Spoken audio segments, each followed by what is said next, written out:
ကျေးဇူးတော်ရှင်ဧကမဟာပဏိတမိုးကုတ်ဆရာတော်ဘုရားကြီးမိုးကုတ်မြို့မင်္ဂလာရိပ်သာဓမ္မယုံကြည်ပေါ်တွင်29ရက်4လ62ခုနှစ်၌ဟောကြားဆုံးမတော်မူအပ်သောငရဲမီးနှိမ့်သက်နီးတရားတော်ဟောတဲ့တရားယုံကြည်လို့သေချာရှိတာကိုသေချာကြည့်ခိုင်းတာယုံကြည်ရတာပြန်လာတယ်ပညာရလည်းအဲ့ဒီနေရာကိုတစ်ခါတည်းနဲ့စိုက်နေသွားရတဲ့နေရာရှူတဲ့နေရာရှိုက်တဲ့နေရာကိုပညာရတက်အောင်ပရမရှိတဲ့နေရာတက်အောင်ပေါ့ဗျာဘာတန်တက်အောင်ရှူအောင်နော်အဲ့ဒါသရပညာကိုမြင်နေအောင်ဖြစ်ဖြစ်ရှိတဲ့တွဲလို့ပါနော်ဝရိယနဲ့ဓမ္မတွေလည်းဖြစ်ဖြစ်ရှိတဲ့စီကိုတွဲလို့တတိကိုဘယ်တော့မှမအားဘူးနဲ့သရဏပညာဘာလို့ရမလဲတွဲပြီးတော့ဖြစ်ဖြစ်ရှိတဲ့စီလို့ရ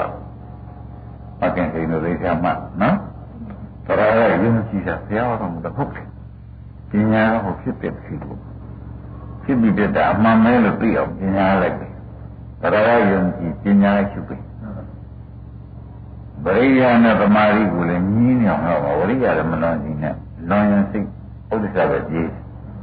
သမာဓိလွန်လို့ရှိရင်ငါညီးတဲ့ပဲသွားတယ်ထိနာမိတဲ့ပဲသွားဒါကြောင့်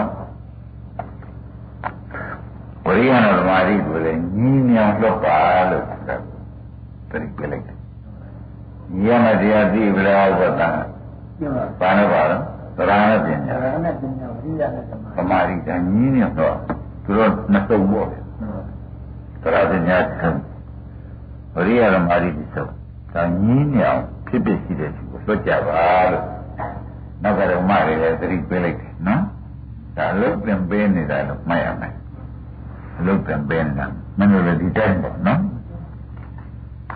သရနဲ့ပညာညင်းနေအောင်လို့ဖြစ်ဖြစ်ရှိတဲ့သူကိုလွတ်ပြီဝရိယဓမ္မရီတော့ညီညောင်တော့မလွန်သေးဘူးမောင်းကောင်ကိုကျိုးဆုံးကြိုင်မောင်းတယ်ဘယ်တော့မှမလွန်မတခုတော့လည်းမရတော့ပြည့်စည်သွားတယ်ဘာသာနော်အင်္ဂလိပ်ညှိတာလို့ခေါ်ပြီးတတ်ရင်တွေနဲ့ပြင်းရင်တွေစာလို့သုံးတဲ့ညီညောင်တော့ဖြစ်ဖြစ်ရှိတယ်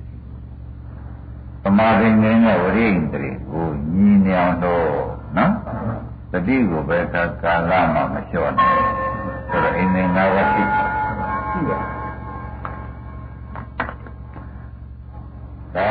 ဒါပဲမနေ့ကရဟန်းကမဲတာမပုံသေးဘူးလက်ပြီးနေကြီးရဟန်းကပြရချက်ခန္ဓာဆိုတဲ့ရှင်းပြပါအောင်ဗျာခန္ဓာဆိုတော့ကွာရုပ်တရားတွေလည်းအစုကြီးရုပ်ဆိုတော့တခုတည်းခန္ဓာဆိုတော့အစုရုပ်အစုကြီးကွာဒါကြောင့်ရုပ်ကိုခန္ဓာလို့ခေါ်တယ်ယူပက်ခန္ဓာယူပါကရုပ်ခန္ဓာကအစုရုပ်စုကြီးကွာဘောကြရုပ်ဆိုတာအစုကြီးနေတာသက္ကလဗဒ္ဒကလစုနေတာပေါင်းစုဝေဒနာရတော့ဝေဒနာပဲကွာခန္ဓာရတော့ဝေဒနာတွေစုနေအတိတ်ကအားလည်းဝေဒနာပဲသစ္စာပါဏဝေဒနာပဲအနာကလည်းဝေဒနာပဲယခုရှိတယ်လည်းဝေဒနာပဲအဲ့လိုဒါကြောင့်ဝေဒနာကိုဝေဒနာလို့လည်းမဆိုဘူးတဲ့ခန္ဓာလို့အတိတ်သစ္စာပါအနာကတွေပါစုပေါင်းခေါ်တဲ့နာမည်ကွာခန္ဓာဆိုတဲ့စုပေါင်းခေါ်တဲ့နာမည်အတိတ်ကဝေဒနာတွေဖြစ်ခဲ့နာဂဝေဒနာဒီကျက်လိုက်တော့အစုကြီးဖြစ်ပေါင်းတယ်အဲဒါကြောင့်ဝေဒနာတွေမရဘူးခန္ဓာပါထည့်လိုက်တယ်နော်ပညာသို့တူပဲတဲ့ဒီစပံကာလအတိတ်ကာလအနာဂတ်ကာလတွေပညာအဲ့ဒါပညာတွေခုအကုန်မဲ့ပေါ့ပေါ်တော့ခုပဲပေါ့ဗျာခေါ်တဲ့နာမည်ကတော့အပေါင်းစုနာမည်ခေါ်တာဒါကြောင့်ပညာတွေမရဘူးခန္ဓာလို့ထည့်ပြီနော်ပညာခန္ဓာဆိုတော့ရှင်းတော့လားရှင်းပါဘူး။နော်ဝိညာဉ်နဲ့ခန္ဓာဟုတ်ကဲ့ဝိညာဉ်နဲ့ခန္ဓာဆိုစိတ် အတိတ်ကလည်းဒီစိတ်မျိုးဖြစ်တယ်ပေါ့ပြစ္ဆုတ်ပန်လည်းဒီစိတ်ပဲအနာဂတ်လည်းဒီစိတ်ပဲတဲ့စိတ်တွေဟူပြီးခန္ဓာကြီးပဲအစုကြီးပဲအဲ့ဒီအကုန်စုပြီးခေါ်တော့ကြောင့်ဝိညာဉ်နဲ့မရဘူးဝိညာဉ်နဲ့ခန္ဓာလို့ခေါ်လိုက်ပါဆိုတော့ရှင်းပါဦးလားရှင်းပါပြီဟောတိတ်နာကပြစ္ဆုတ်ပန်စုတယ်လို့ခန္ဓာခေါ်ရတာဟုတ်ခန္ဓာမခေါ်ကြလို့ရှိရင်ငါးရရှိတဲ့အခါကျတော့ပြစ္ဆုတ်ပန်တဲ့ရှိပါမှာပါပဲဆိုတော့ခန္ဓာခေါ်ခြင်းကြောင့်မေးလို့ခန္ဓာဆိုတာစုပေါင်းခေါ်တယ်နော်အဲဒီအားလည်းရှင်းပါပြီဒီလိုတစ်ခုမေးရရုံဆိုမေးလိုက်တော့တက္ကာယဒိဋ္ဌိဆိုတာဘာခေါ်ပါလ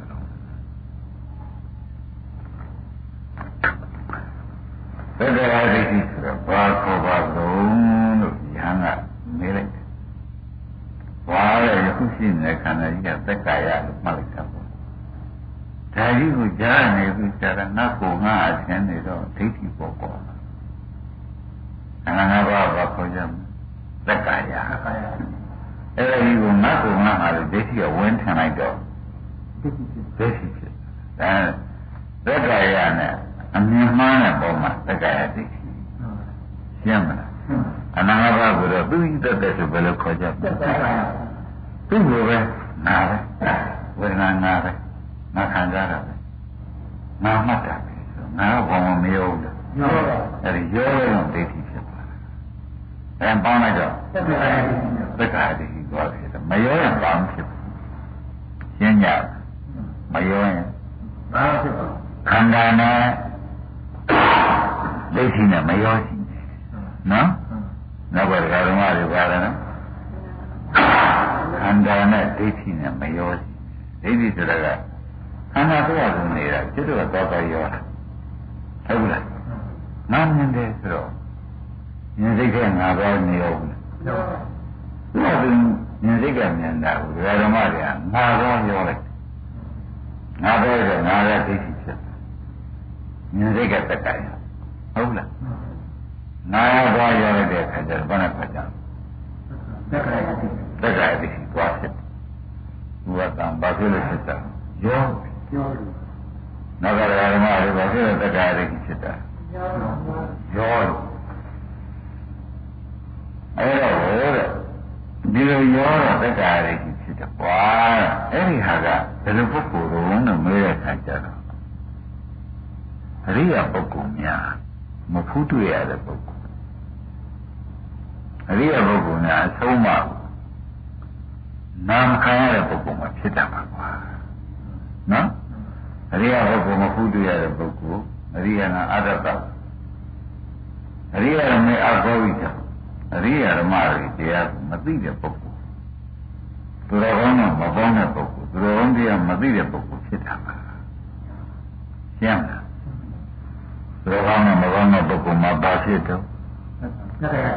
တက္ကရာဒိဋ္ဌိဖြစ်နော်သူတော်ကောင်းနဲ့မပေါင်းတဲ့ပုဂ္ဂိုလ်ပါဖြစ်ကြအဲ့ဒီဒိဋ္ဌိရှိနေလို့ရှိရင်ခဏတော့မှတ်လိုက်ဘယ်တော့မှနိဗ္ဗာန်မရမှတ်လိုက်ဘယ်တော့မှနိဗ္ဗာန်မရဒီဒိဋ္ဌိမပြုတ်လို့နော်အဲ့ဒါဘာတတ်တော်ရမှာဒိဋ္ဌိသွားရောနေလို့ရှိရင်ဘယ်တော့မှနိဗ္ဗာန်မရနိုင်ဘာဖြစ်လို့မရကြုံလို့မဲတယ်ဆရာဘုရားခေါ်လိုက်ဒိဋ္ဌိကမဉ္ဇဉ်ပညာရဖို့ကိုမောင်းတားပြီတက္ကရာတာရတာဒိဋ္ဌိရတာအဲ့တော့မင်းကမရောရှိနေရှုတဲ့ကမရောရှိနေပြောတဲ့ကကိစ္စမရှိဘူး။ဘာညာလားလဲရှုတဲ့ခါဟာမရောရှိပြောရတာမှန်တယ်သူမြင်တယ်ဆိုတော့ပြောကောင်းတယ်ပြောမှတာအပြောပဲသင်စစ်တော့ဖြင့်မြင်တာကမြင်စိတ်ကမြင်တာနားကမြင်တာတော့ဟုတ်ဘူးဟုတ်ကြားရတယ်လေဉာဏ်စိတ်ကကြားတယ်ငါရကြားတာဟုတ်ဘာမှမကြားပါဘူးနော်ငါရဒိဋ္ဌိကမကြားပါဘူးစားကြတယ်စားစိတ်ကစားငါစားတယ်ဆိုတော့ကြွရောလို့ရှင်းညဘာ ကောင်းပြီတဲ့ရရတယ်ဆိုတာလေရစီရစိတ်ကရတာဒုက္ခစိတ်ကရကြနော်နာယတာလို့ဆိုတဲ့ဥစ္စာဟာခဏတော့ပြောင်းရောတာမရောရနေရင်သက်သာရတယ်ဖြစ်တယ်ဒိဋ္ဌိမဖြစ်ရောရရင်သက်သာရည်သွားဖြစ်တယ်ဆိုတော့မှတ်လိုက်ပါကောင်းပြီဒါဖြင့်သက်သာရည်ကဘယ်လိုဖြစ်ပါလိမ့်မလို့ဆိုဘုရားကောင်းတရားမနာတဲ့ပုဂ္ဂိုလ်ဖြစ်တာကွာတရားကဖြေလိုက်ဘုရားကောင်းတရားမနာတဲ့ပုဂ္ဂိုလ်ဘုရားကောင်းရဲ့ဆိုဆုံးမကိုမလိုက်နာတဲ့ပုဂ္ဂိုလ်မကြောက်တဲ့ပုဂ္ဂိုလ်မှာဖြစ်တာဆိုတော့ဒီဓမ္မတွေတော့ဒီလိုပိုက်ရအောင်တို့ကတော့မြင်လာတယ်မြင်စိတ်ကမြင်တာကြားရတယ်ကြားစိတ်ကပါရရတယ်ရစိတ်ကရတာပဲယူရတယ်ယူစိတ်ကယူတာပဲစိတ်တယ်စိတ်စိတ်ကယူတာပဲလောဘစိတ်တန်လောဘစိတ်တက်ဖြစ်တာပဲငါနဲ့ဘာမှမဆိုင်ဘူးငါဒီစိတ်စုပ်ဖို့မလိုဘူးလို့သိထားတယ်ဒါကြောင့်ဒီနာပြီးတဲ့ပုဂ္ဂိုလ်ကိုရှင်းသွားတယ်သဘောပါကြအကယ်၍ဒီသွားပြီးကြတာအပြောရင်ရောလို့သိချင်မရှိပါဘူးအထင်မှာရောရင်ငါဘာမဟုတ်ဘူးထင်မှာရောရင်အဲ့ဒါကဖြင့်အပယ်လေးပါရောက်တယ်ရှင်းကြလားဒါပြန်အပြောတော့ပြောကြအထင်တော့မထင်ကြနဲ့ဆိုတာကိုကန့်ကွက်လိုက်တယ်နော်ဘုရားတရားနာပြီးတဲ့ပုဂ္ဂိုလ်တွေဖြစ်သွားကြရုံနာလို့ငါလို့ထင်နေဘုရားကံကိုလွှမ်းနာနာခိုင်းမှာယုတ်ကအလုပ်ကိုဟုတ်လားနာလို့တော့ပါလေနာနာပါလားယုတ်ကအလုပ်ကမှရှင်းကြလားနာနာပါလားယုတ်ကခဏတဲ့ဒီကိုယ်လုံးကခိုင်းသမားနဲ့အလုကမားပဲရှိခိုင်းသမားနာအလုကမားယုတ်နာယုတ်တယ်သဘောပါဘုရားတော်ရှိသေးလားမရှိပါဘူးတဲ့ခိုင်းသမားနဲ့အလုကမားယုတ်ဒါပဲရှိပါတယ်လို့အသေးစိတ်ကြကြမှတ်ပါကောင်းကြီးတာနဲ့သက္ကာရိတိကပြီးတယ်တဲ့အကယ်သက္ကာရိတိကိုအခိုင်းအမားနဲ့လို့ကအတူတူပဲထင်းနေသေးရင်နိုင်မကွဲဘူးနော်ဘာနိုင်မကွဲဘူးခိုင်းမှာကနံသက်သက်ပဲလို့ကမှာကဟောဒီနေ့ခုပေါင်းပြီးကြတော့သွားချတာကြတာပြောချက်ထူကြတာနာငါခိုင်းမှာရုပ်ကလို့ကမှာအပြင်နာငါပြောခိုင်းတဲ့ရုပ်ကအပန်းထွက်လာနာငါပြောခိုင်းတဲ့ရုပ်ကနှမ်းဝိဇ္ဇာစိတ်ကြောင့်ဘာလို့ဖြစ်တာပေါ့ဟုတ်လားဇာယနာစိတ်ကြောင့်ဇာယဖြစ်တာလောက်ကလက်ကနော်နောက်ကဓမ္မတွေဒီတိုင်းမှတ်ထားနော်ဩနာဥစ္စာရှိပါလားဆိုတော့တက္ကရာတိပါသေးရဲ့လားမပါတော့ကောင်းပြီဒါပြန်တက္ကရာနဲ့ဒိဋ္ဌိယနေ့ညကွဲတော့ပြီတက္ကရာကယုံနာကိုဆိုတယ်ဒိဋ္ဌိကငါထင်လိုက်မှဒိဋ္ဌိဖြစ်တာသဘောပါကြဒါပြန်တက္ကရာဒိဋ္ဌိကိုအတိအကျပြုတ်ပြီဆိုတော့ပွားပြီးပြုတ်တာပါကောင်းတယ်ဒါကအသိဉာဏ်နဲ့ပြုတ်တာတရားနာရင်ပြုတ်သွားတာတရားနာရင်ပြုတ်သွားတာနော်ရှုပွားပြီးပြုတ်တာပါကောင်းတယ်နော်ရှုပွားပြုတ်တော့ဝဏ္ဏလောဘစိတ်ကလေးပေါ်တယ်သူ့ကိုဝမ်းတာဟုတ်လားဒီလိုကပေါ်တဲ့အဲ့ဒါလေးပဲကြည့်နေရမှတန်တာဖြစ်ပြီးပြတ်သွားတာဒီကြတော့တက္ကရာဝဏ္ဏလေးရလားငါဟုတ်တယ်လားငါဟုတ်တာဟုတ်တော့ဘူးတဲ့ငါဟုတ်တာမဟုတ်လို့ကိုရှိရင်ပေါ်သူကိုရှိရင်ပြောက်သွားတော့ဒီလိုတိုင်းတော့မှဧည့်သည်တယောက်လာပြီးဧည့်သည်တယောက်သိသွားတာကိုရှင်းကြလားဧည့်သည်တယောက်ပေါ်လာပြီးတော့ငါလည်းပါတိုင်းဘာမှဆိုင်ဘာတန်ဆိုင်လေးဧည့်သည်တယောက်ဆိုတော့လောကစိတ်ကမနှုတ်အနည်းရှိနေတာကအခုကြောက်ခင်းမြန်မာပေါ်လာတာလားဒီကြောက်လေးရောင်းချင်ချိန်လေးတိုက်တာနဲ့ပေါ်လာတာလားဘုမထမရဲ့ဆိုလောဘလေးဟာ ဘူးမှပေါ်လာဒါနဲ့အင်္ဂလိပ်ဧည့်သည်လားမေးဧည့်သည်တယောက်ဝင်နေရောက်တာနောက်ကလည်းဓမ္မတယ်နော်ဒီဧည့်သည်ကဲနည်းနည်းနေပါလို့ပြောလို့ရတယ်ဘုရားဖြစ်ပြီးပြတ်ပါလားမြတ်ဘူးပြတ်ဒါရီပေါ်လာတယ်ဆိုတော့ငါကချစ်စရာလေးကြောင့်ရှိပေါ်လာဒါလေးတွေဆော်တော့ဟုတ်လားအနန္တမီလေးတွေအချုံးကြတယ်ဒေါ်လာတွေပေါ်လာအိန္ဒိယဧည့်သည်လားမေးတယ်ဧည့်သည်လေးကြည့်နေပါလားစောင့်နေတာကြည့်နေဒီနေရာကသင်တော့အဲ့ဒီတော့မိမိနဲ့မဆိုင်ပါလားအဲ့ဒါတယောက်လားအဲ့ဒါတယောက်သေးတာပါလားလို့ပေါ်လိုက်လို့ရှိရင်ဒီပြုတ်ခါပြုတ်ဘူးလားအဲ့ဒါဒိဋ္ဌိလို့တော့ဒိဋ္ဌိပါလားဘုရားနာပိစ္ဆကာမဘောပိစ္ဆဇာတိဆိုပြီးအပေဇာတိတွေအပေပရိသေတွေလာသေးတယ်မှန်ပါပါဩဒါဖြင့်အဲ့ဒါလေးပေါ်လာပြီအဲ့ဒါလေးပြတ်သွားတာကိုအများအားရှုပြရအောင်ဝင်တန်လျာလေးရှိလာတယ်တန်လျာရှိတယ်ဆိုတာမောဟနော်ဒါလေးပေါ်လာတယ်ဒီကြက်ကလေးမှာမဒီပြက်ခဲရတော့တိုက်လို့ပြတ်ပါဘူးစိုက်နေတယ်ဟုတ်ပြောပြရပါ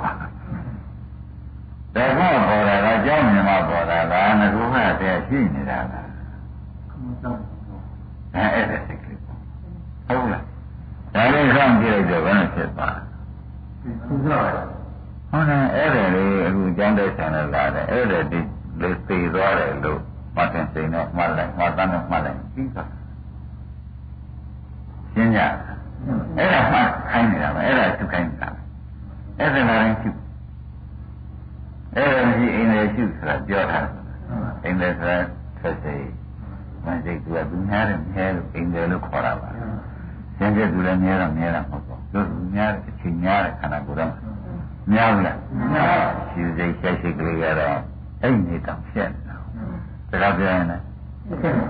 ဖြစ်နေတာအိမ်ထဲမလာရင်သူ့ရှုပေးအဲ့ဒါမလာရင်သူ့ရှုပေးပါရှင်းမလားအဲ့ဒါမလာရင်ပါရှိကြကဲအဲ့ဒါလာရင်ပါရှိကြအဲ့ဒါလည်းငယ်လေးကြားစိတ်ခဏကဒီနှစ်ခုမှတော့ကျန်တာအဲ့ဒါစိတ်စိတ်မှတော့ကျန်တဲ့စိတ်ပါစိတ်ပေါ်ပါခေါ်ကြအဲ့ဒါလာတိုင်းနဲ့မင်းကအဲ့ဒါလေးလာပြီးအဲ့ဒါလေးသိသွားတာအဲ့ဒါလေးပေါ်ပြီးအဲ့ဒါလေးပြတ်သွားတာဒီလိုရှိလိုက်တော့လာတိုင်းရှိပြီးတော့ဘယ်ငါနောက်ဆက်ရှိသေးရဲ့မရှိတော့ဘူးအဲ့ဒီအားတော့ဘောပြီးပြုတ်တာဖြစ်နေတော့ကောင်းတယ်နော်ဒါဘောပြီးပြုတ်သွားတယ်နော်ဘာတမ်းပဲပြုတ်တယ်ဘောပြီးဒါဘောပြီးပြုတ်တယ်ခဏကဟာကပြီးပြီးပြုတ်အခုဟာကဘောပြီးပြုတ်အဲ့ဒါအသိပြုတ်မှာပါပဲနဲ့ဘောအပြုတ်တယ်ဒါကြောင့်အသိပြုတ်ကိုရှင်းထားဟောတယ်နော်ပရိညာလည်းတော့ညာကြပရိညာဆိုတော့ပြီးကိရဏပရိညာဆိုတော့ဘွားမှုဗျာဘွားပြီးတော့ပြောအောင်လို့ပါမြတ်ကဘွားပြီးတော့ပြုတော့စိတ်ထဲမှာတန်ရကင်းသွားတော့ငါကမဟုတ်ပါလားဆိုတော့မောင်ကြည့်ကြတဲ့ညာမရှင်းရှင်းအဲ့ဒီရှင်းနေတဲ့အချိန်မှာပြိဿမှုကပြတ်နောက်ဘဝကောပိစ္ဆရှိသေးတယ်ရှိပါဘူးဘယ်လိုကောပိစ္ဆလဲဒိဋ္ဌိကဘယ်လိုကောလို့လာတာကိုအဖို့တဲ့ရင်းနဲ့ဒိဋ္ဌိပါဒကံသတိဓမ္မနာအဲ့ဒါကွာမလို့လာသေးရလားဘွားချပါဆိုတော့ပြောလိုက်မသိမချင်းဘွားရပါလားဖေ။မနာမေးနော်အမလေးချင်းပေါ့မလို့ဘူးကွာမသိချင်းပေါ့မလို့ပါဘူးကွာဆရာဘုန်းကြီးပြောလိုက်တယ်ဒါလို့ဘယ်နဲ့ကြောင့်လဲဘယ်ချိန်နဲ့ရောက်တော့မပွားရမှာတော့ဆိုတော့မေးခွန်းထွက်လာတာဘွားနေရမှတ်တယ်ဖြစ်တဲ့ကလေးတခါလဲဒါဖြစ်တဲ့ပတ်သက်ဒုက္ခလေးကိုယ်ခန္ဓာဒုက္ခလေးမသိဘူးလားသိပါရဲ့ပေါ်တဲ့ဒုက္ခပြည့်တဲ့ဒုက္ခသိပါရဲ့ဒါဖြင့်ဒုက္ခနာရနဲ့ရုပ်ပေါ်ရုပ်ပြည့်ရှိတာဝေဒနာပေါ်ဝေဒနာပြည့်စိတ်ပေါ်စိတ်ပြည့်ဒါရှိတော့ ဒုက္ခနဲ့ပေါ်သေးလေးတွေဟာကလည်းဖြစ်ဒုက္ခပြဒုက္ခလေးပဲရှိပါလားမလားဘူးလားပြဒုက္ခပြဒုက္ခနှစ်ခုမှတော့ခန္ဓာကိုယ်ရဲ့ဘာရှိသေးလဲရှိပါဘူးအဲ့ဒါဘာမှမရှိဘူးဆိုပြီးမင်းတို့ကညံတက်လာပြီရှိပါဒါလည်းဒုက္ခဒါလည်းဒုက္ခဘောရလည်းဒုက္ခပြတ်တယ်လည်းဒုက္ခဘောရလည်းဉာဏ်ဒုက္ခလို့ရတယ်ဆိုတော့သိမှုလို့ပေါ်လာပြတ်တယ်ကလည်းဉာဏ်ဒုက္ခလို့ဆိုအောင်ပြတ်ဒုက္ခဖြစ်သွားတယ်သိခြင်းဒုက္ခမှလမ်းဆုံးသွားတယ်သိခြင်းဒုက္ခကြီးတယ်ကြီးသေးရဲ့သိမှုလို့ပေါ်လာတဲ့ဒုက္ခသစ္စာသိသွားတာလည်းဒုက္ခအဲ့ဒီဒုက္ခနဲ့ခုကိုမနဲ့စိတ်ကမှရှင်းပြီဆိုတော့မှရှင်းရမှတန်တယ်ဒုက္ခတွေပုံပြောက်ခန္ဓာထဲမှာဖြစ်ပျက်ကိုရှာမလို့တော့ဓမ္မကြီးတွေချုပ်ငင်းတော့ရှားတွေ့သေးလားဖြစ်ပျက်ရှားတွေ့သေးရဲ့မတွေ့တဲ့အခါကျတော့မောဒါဒုက္ခသိမ့်သွားဒုက္ခသိမ့်ပြီးတော့ဘောနဲ့မှာမဉ္ဇဉ်ကြံနေတာမဉ္ဇဉ်ကိုဉ္ဇဉ်ကြံနေနော်အဲ့ဒါကြတော့သောတာပန်တီးလို့ဆန်းကြတော့မှာမထုတ်ပြီးလို့နော်အဲ့ဒီကြတော့နောက်တော့ဘာဒိဋ္ဌိခေါ်တယ်လို့မလုံးနဲ့တော့ဖေးဆရာဘုန်းကြီးမနဲ့ဒိဋ္ဌိပယ်ပြီးမနဲ့ပယ်လေးပါစိတ်ချတော့ဘာမှမပူနဲ့တော့ငါဒီပါပြောင်းပယ်လေးပါနဲ့ရောက်မှလားဆိုတော့မလာတော့ဆုံးပါလိုက်ရရှင်းရမနဲ့လိုက်ရမယ်ဆုံးအောင်လိုက်ရသူပြန်တယ်မကြီးတော်ရည်တော့ဟမ်ဘယ်လိုလဲဆုံးရင်တော့ဒုက္ခသစ္စာကိုဖြစ်ပြမယူနဲ့တော့ဖြစ်တယ်ဒုက္ခပဲဖြစ်တယ်ပဲဒုက္ခပဲလို့ဆန်းကျင်လို့ပို့ရှုပြီးတယ်ပို့ရှုရရင်ဖြတ်နေချုပ်ရှင်းရတယ်ဒါညိပဲနေတာရှင်းပြီးပဲဆုံးတဲ့အခါကျတော့ဘာရင်းနဲ့ပြောက်ပေါ်ပါလိမ့်မလို့မောင်ကြီးမေးရင်ဘယ်နဲ့ပြောဒုက္ခနဲ့ကိုပြောက်ဒုက္ခရင်ပြောက်လားပြောက်ဒုက္ခရင်ပြောက်သွားတာနိဗ္ဗာန်ပဲသဘောပါဒုက္ခရင်ပြောက်တာနိဗ္ဗာန်ပဲနိဗ္ဗာန်ညာနဲ့မြန်တယ်ခုမှပဲအေးပြီးတော့ဒုက္ခကိုသွားတော့မသိဘူးလားသိပါတယ်ဒုက္ခကိုသွားပြီလို့သိတယ်အသိခါရတာနိဗ္ဗာန်သိတာသိညာသိခါရတယ်သိတာကညာအဲ့ဒီညာနဲ့နိဗ္ဗာန်နဲ့သွားတယ်လို့ရှင်ဒါဘယ်တော့မှသိတာပဲဒါလေးတော့ပြန်အကုန်လုံးထားသဘောကျဒါလေးခါလို့ရှင်ကနောက်ကဘာမှပူရရှိသေးရဲ့လားမရှိဘူးအဲ့ဒီဒုက္ခဆုံးတဲ့ညာလေးကဘယ်လောက်ဖြောင်းကောင်းလဲဆိုနောက်တော့ဘာအကုသိုလ်တွေလုပ်ခဲ့လို့အဲဒီအကုသိုလ်တွေကအကုန်ဟောတိတန်ဖြစ်ကျုံပြီးတော့ဘာသာအကုန်ဟောတိတန်ဖြစ်တယ်အဲဒါမှမဟုတ်စိတ်ချိုးခဲ့တယ်လိန်ခဲ့တယ်ကောက်ခဲ့တယ်ကြည့်ခဲ့တယ်ခုခဲ့တယ်ပုတ်ခဲ့တယ်တတ်ခဲ့တယ်ဖြတ်ခဲ့တယ်ဒီနေ့ကဓမ္မတစ်ပါးပေါ့ဗျာအဲဒီကံတွေကိုခဏဒုက္ခကိုမြင်တဲ့ညာကဒုက္ခအဆုံးကိုမြင်တဲ့ညာကအဲညာဖြတ်ချိုက်တယ်အကျိုးပုံမပေးနိုင်ဘူး။ဘာလို့ကောင်းလဲ။အဲ့ဒါကလည်းဘယ်လိုလုပ်ခဲ့တာ။လုပ်ခဲ့တယ်။အဲ့ဒါလူဆိုတာကသူဖြစ်စေဘုန်းကြီးဖြစ်စေမသိလို့မှားနေတာတွေကတော့မောင်းရှိတဲ့သားများတော့တပုံကြီးပေါ့ကွာ။ဟိုတဲ့အောက်သူတွေကဒုနဲ့သေးပဲလို့ကြားနေပါနဲ့။အများကြီးပြီးတာဒုက္ခချုပ်တဲ့နိဗ္ဗာန်ကိုတစ်ခါမြင်လိုက်လို့ရှိရင်ဘုရားဒီကမတ်တာအကုန်ချက်ချက်တော့မနဲ့အကျိုးမပေးနဲ့သဘောပါဒါပြန်ဒီလိုမလုပ်ခဲ့ဘူးလားလို့အခုတော့မရှိတဲ့ပုဂ္ဂိုလ်ဒီဆက်ပါကြတယ်ပါအောင်ပါမပါဒါမရှိတဲ့ပုဂ္ဂိုလ်ကခန္ဓာနဲ့သမဏမနဲ့သမဏမေးမနဲ့ဆက်လိုက်တော့ခန္ဓာနဲ့ဆက်တယ်လို့ပါမရှိခန္ဓာနဲ့ပဲကြားရလို့ဘယ်နဲ့လဲမရှိဒါဖြင့်ဒီဘက်ကခဏလေးရှင်းနေလိုက်တာလေဒီအရေးတရားမကြီးတွေမျိုးမျိုးလောက်လာခဲ့တယ်ဆိုတော့ခန္ဓာလေးလိုက်စားတယ်လေသိညာပါတာပဲပါတာပဲဒီလိုမျိုးတော့ပေါ့ဒီလိုတော့ကိုယ်ကျေးဇူးများဘူးပေါ့ဒီဥပဒေကလည်းကိုယ်မှန်အောင်ရေးကြည့်တာ အခုလည်းမရှိဘူးဆိုရပါဘူးဒါတော့အပေကျမ်းလာဆိုတဲ့ရှိတယ်မဲ့တဲ့အခုတော့မရှိဘူးအဲ့တော့မရအောင်လုပ်တိုင်းရှင်းကြဘာမှမကြောက်နဲ့ဒါလည်းရရင်ပြီးတာပဲဆရာဘုန်းကြီးအားပေးတာလားလို့မေးတဲ့ခါကျတော့မှအားပေးတာမဟုတ်ပါဘူးတဲ့ဖြစ်စဉ်ဝတ္ထုတ္တိသာရကနဲ့ဘုရားတောင်းခံပါတယ်နော်ဖြစ်စဉ်တ္တိသာရကနဲ့တစ်သက်လုံးလူသမားကြီးလုပ်တာဓမ္မတတိကရှင်သာရိပုတ္တရာဒါတွေမတွင်းနဲ့ကွာငါပြောတာကအထုပါဒီလိုဖြစ်တဲ့အထုခိုင်းတာလွတ်ပါလားတစ်သက်လုံးလူသားကြလုပ်တာခဏလေးဒီခြင်းမျိုးမရှိပါဘူးမရှိပါဘူးမဟုတ်ပါဘူးဓမ္မတမရှိပါဘူးအဲ့ဒီပုဂ္ဂိုလ်တောင်လွတ်တာအမျိုးမှနိုင်အောင်ဟောချတယ်ဖြစ်တဲ့နေရာပေါ့ဗျာနောက်နောက်ပြရဆိုတော့နောက်ပြကျတော့ဘယ်လိုမှသိတယ်ရှင်းလားပူရလို့လေအဲ့တော့ဘုန်းကြီးတွေကဓမ္မတွေကရှင်းရှင်းလင်းလင်းဆရာဘုန်းကြီးကသုံးပါနေတာငါတို့ဒီလောက်ခုကလောက်ဖို့ရည်ကြည့်တယ်ဒီပြန်တွေဘာမှတွေးနေဖို့မလိုဘူးရှင်းလားမကင်စိတ်လို့သဘောကျတယ်ဒါဘာလို့ဖြစ်တဲ့ဆုံးအောင်နော်မတန်းလို့ပါဒါလို့ရမှာပဲဖာကြီးဖြစ်တဲ့ဆုံးအောင်အဲ့တော့အနာရှိလို့ရှိရှိသေးတယ်ဆိုတဲ့အိဗယ်ပေါ်ပါအခုဆိုနာရီတော့လူလည်းရှိကြတယ်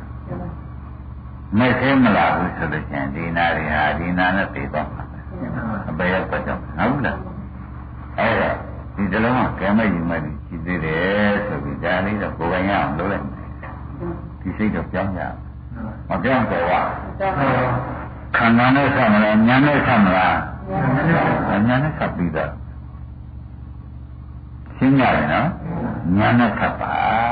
စိတ်သက်သုံးမှုဉာဏ်နဲ့ဆက်လိုက်ရင်ဒါအေးဘာမှမကြောက်ဘူးကြောက်တယ်လို့လေအဲ့ဒါကြောင့်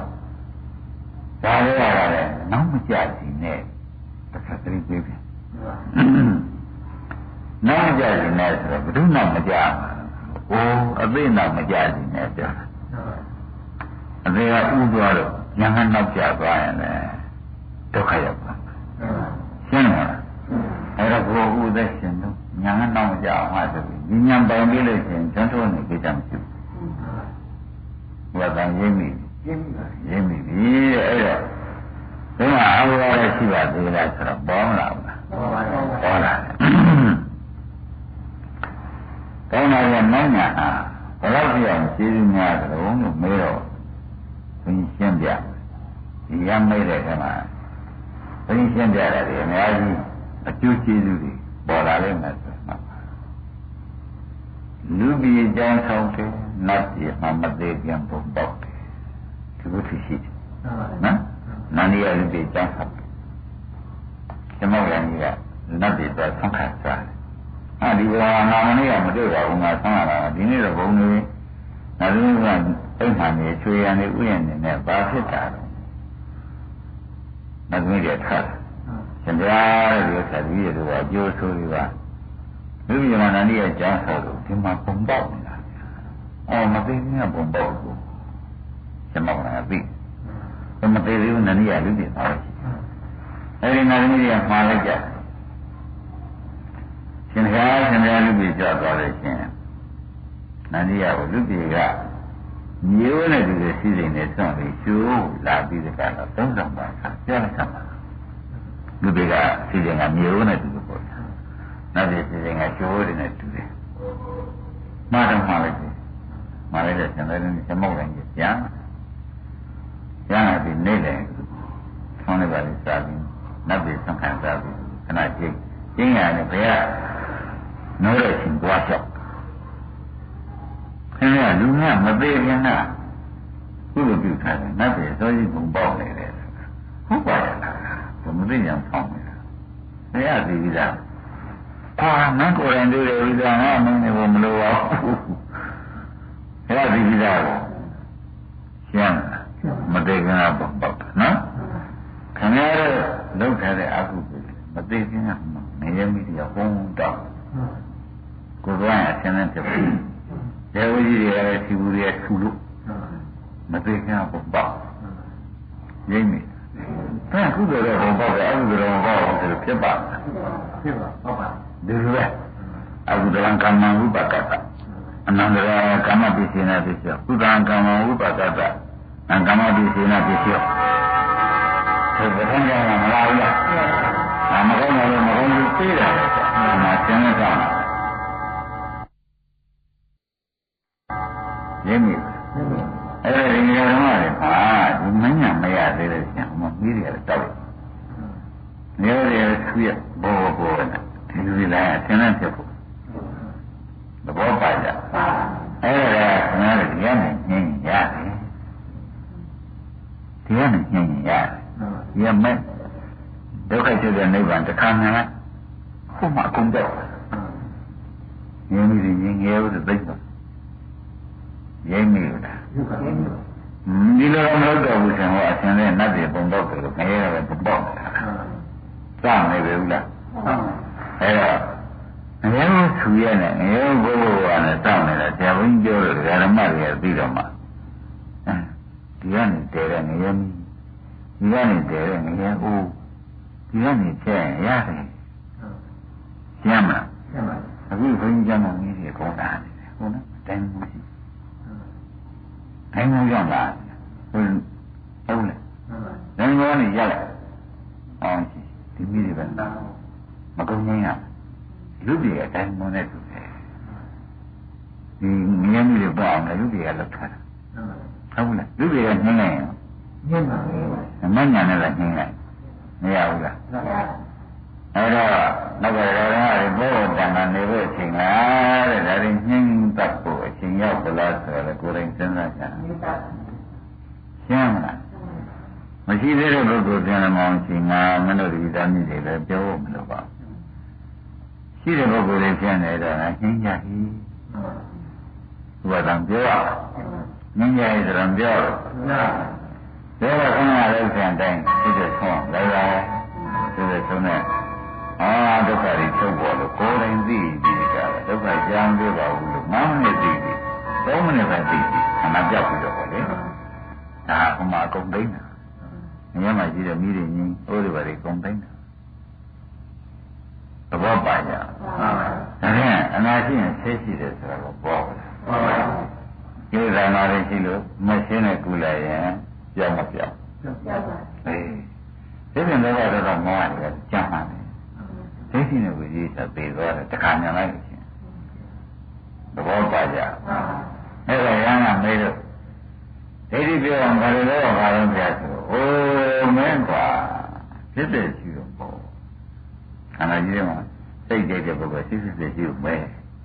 ဝေဒနာကြိုက်တဲ့ပုဂ္ဂိုလ်ရှိလို့မဲတဲ့အဲ့ဒါဆောင်းအောင်လိုက်မဲဆောင်းလိုက်တော့ငါကရှိသေးတယ်ဒါဒိဋ္ဌိတုတ်သွားတယ်ဒိဋ္ဌိကိုကြားတယ်ဆိုတော့ခဏငြင်းမိတောက်နေတာလေငယ်ဦးဘိုးပဲဆူးနေတာလေနှမ်းညာရှိသေးရဲ့ဒါဒိဋ္ဌိကသွားတယ်တာဘာတန်ဒီကသွားတယ်အဲ့ဒါငယ်ရတော့ငါအခုဒီမှာအေးချမ်းနေလို့တော်ပါမယ်ဒီကနေ့သိဉာဏ်သိဖို့အချိန်တိုင်မောနဲ့သိဖို့အချိန်မရောက်သေးဘူးလေရောက်ဒါဖြင့်ဒီလုံးဝလိမ့်မယ်ဟုတ်ဘူးလားရုပ်စွာဆုံးပြောကြပါစို့စီးပွားရေးတောင်းတော့ခါရမယ်မဆိုရဘူးစီးပွားရေးတောင်းတော့ငယ်ရိုးသိတော့ငယ်မင်းကြီးနဲ့ကိုရှိထားရမယ်မဆိုရဘူးဘာကြောင့်လဲဆိုတော့စီးပွားရေးလည်းမျိုးပေသွားတော့ဘူးဟိုမှာဆင်းနေစီကိုသွားရောက်ပါမရောက်ဘူးအဲ့ဒါစီးပွားရေးနောက်ခါငယ်ဥသိန်းကြီးငယ်မင်းကြီးနဲ့ရှိထားလို့ဆိုတာနောက်ကရဓမ္မတွေမတိုက်တွန်းတယ်ဘူးတိုက်တွန်းတယ်ဆိုတာပေါ်လာဒါပြန်အမှန်ကြီးကြီးတဲ့တရားကိုဆရာတော်ကြီးဒီနေ့ဟောနေတယ်ဆိုတာတော့သိသွားပြီဒါပြန်ဓမ္မတွေလူပြေမှာအကြောင်းဆောင်နှပ်ပြေပုံပေါ့လူပြေမှာအကုသိုလ်လုံးမရဲပုံပေါ့ဟုတ်လားဟုတ်ပါကုသိုလ်ရခဏတော့ယုံနေအကုသိုလ်ကမယုံဘူးဆိုတော့ကောင်းမှာမဟုတ်ဘူးဟုတ်လားရော လို့ရှိရင်မယုံလို့ရှိရင်လည်းခင်မညာပညာမရတော့နဲ့သိကြည့်ပါဟုတ်လားသိကြည့်တယ်ကမသိခင်ကိုတည်းမြင်ရတယ်ဘုညာမချုပ်ခင်မြင်ရတယ်ဘာကြောက်ကြတော့ဟောငါဒီသွားမှာပါပဲဆိုအဲ့ဒီချိန်ကျမှမျက်ရည်ကြီးငါကြားရတယ်ညှင်းထားတဲ့ပုဂ္ဂိုလ်တော့အဲဒီအကိုမြတ်အောင်ပါကိုဆောက်ထားတဲ့ပုဂ္ဂိုလ်မမြင်ရတယ်အဲဒီတော့မနဲ့နာဘူးလားငါသားကိစ္စမရကိစ္စတွေနဲ့ရှင်မျိုးကိစ္စတွေနဲ့ရှင်ကုံနာကိုကျွန်းနေပြီကုံနာသွားမယ်ငါသိနေပြီဆိုပြီးတော့မှပြီးပြီးမှဘယ်နည်းချုပ်လာချုပ်နေတယ်ဟိုအိုးလေးရောက်မနာဘူးလားနာပါအဲဒါပြင်းပြင်းရှင်းရှင်းရှိတော့ပြမချမှာကောင်းနောက်မှပြင်မယ်ဆိုတဲ့စိတ်ကမမွေးနဲ့။နိုင်ရတယ်နောက်မှမမွေးတဲ့သူဆိုတော့နောက်ပါတယ်ဓမ္မတွေပေါ်လာ။ဒါကြောင့်ယနေ့လိုရမယ်ဆိုတော့ညရပြီးပြအောင်လုပ်ကြတယ်။ဒီနေ့ပြီးသားပြန်ပြအောင်လုပ်။ဒါကပြအောင်လုပ်မှဒီစိတ်ကိုသံဃာထားတော့မွေးလို့ရှိရင်ခင်ဗျားတို့ကိုယ်ကိုယ်သနာတဲ့ချက်ပါမလုပ်ဘူး။ဒါကြောင့်ငါပြောအောင်နဲ့ချက်ပြီးတက်ကောင်းတာကောင်းနဲ့နေမယ်ဆိုတော့အဲ့ဒါပုဂ္ဂိုလ်သနာတော့ဟုတ်လားပုဂ္ဂိုလ်သနာတဲ့ပုဂ္ဂိုလ်ပြန်ငြင်းပြီးညင်းရမယ်ငြင်းကိုသိရမယ်ဒါပုဂ္ဂိုလ်သနာတဲ့ပုဂ္ဂိုလ်ဘယ်လိုသိရမှာဒီပြဆုံးအောင်ရှုအောင်အနာပြောင်းအောင်ရှုအောင်နိဗ္ဗာန်တွေ့အောင်ရှုအောင်ရှင်းတဲ့ကိစ္စပြီးမလို့သဘောပါလားကဲဒီနေ့ဒီရင်တော့ကြတယ်